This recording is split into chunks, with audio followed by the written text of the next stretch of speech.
With another decade in the books for these Cincinnati Reds, we've seen a lot of players come and go. Today, we're going to go over what we believe is the 5 most impactful players for the Cincinnati Reds. Again, our opinion. Always love to hear your guys' thoughts on your 5 most impactful players for the Reds. Other teams, same story as well, as per the usual. Starting off at number 5, though, is Johnny Cueto. Cueto will be the one starting pitcher for the Reds to make this list. Starting pitching is it's huge when it comes to winning games, but oftentimes their impact on games can go unseen, and Johnny's case was often the lack of run support that he's seen from this Reds team. But he was always someone the Reds could rely on and give them quality start after quality start, recording seasons with 19 wins, 20 wins, and would go on a 4-season stretch where he would go out to pitch for a combined 2.48 ERA with a 1.066 whip, along with a 53-25 record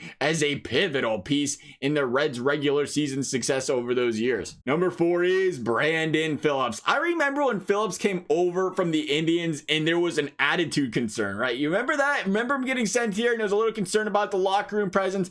I tell you what, I don't know if there's a man whose smile, his happiness, and his love for the city shines brighter than what BP's has over the past decade with these Cincinnati Reds. He was a great team player, a guy that seemingly would hit anywhere in this Reds lineup, leadoff, second, third, fourth, wherever Dusty needed him, he would go in there and do his job in said spot in the order to the best of his abilities. 3 All-Star games, he would consistently give the Reds a 270 to 285-ish batting average year after year, and would go on to be one of the most dominant second basemen of his generation from a fielding perspective. And speaking of fielding perspective, there is Billy Hamilton. Man, a man that could cover some serious ground in the outfield and saved countless hits and runs due to his speed and athletic ability on the field. Billy's hitting struggles were no secret to anyone. He never hit over 260 his entire career. His on-base percentage was above 300 once his entire career.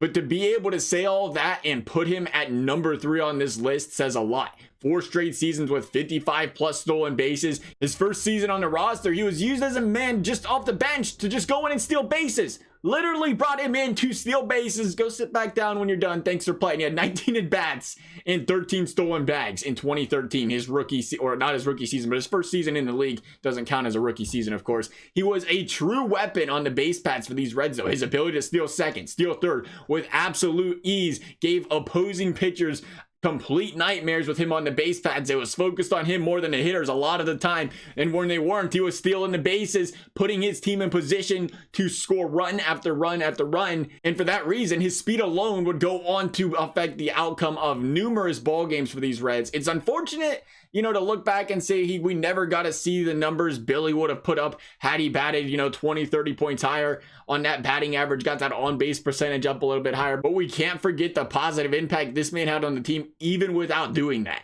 Number 2 is Joey Votto. He's been my favorite player on the team since I was a kid. And it's crazy when you really think about how long Votto's been part of this team. Nonetheless, 2010 was the beginning of 4 straight All-Star appearances. Back when All-Star appearances were tough to come by at first base. You consider those were the Prince Fielder, the Albert Pujols, the Ryan Howard days. There was some tough competition. Even I think Freddie Freeman started, when did he, a little later than that, a little earlier. Some point in time, he started sliding in the mix there as well. If you remember, it was a consistent controversy between these guys year in and year out there for who deserved the All-Star nod. Votto would proceed to record an on-base percentage over 410 in every single season he played, over 100 games up until last season. The 6-time All-Star to this day still holds a career 307 batting average, and I think it's safe to say he's been the most feared hitter in this Reds lineup over the past decade. I know there's been a lot of controversy around the money he's being paid to be taking walks, but personally, I think it's a great skill set. Because most guys, they fall off when they hit their mid to late 30s, but the vision will always be there. Even batting 261 like Votto did last season, he still finished 1 point shy of leading this team in on-base percentage last season. And maybe even more importantly so at this, juncture of his career, we've seen Votto go from being a major impact player on the field in the first half of this decade to a guy coming out of his shell and becoming a major impact player back in the locker room with the fans in the second half of this decade.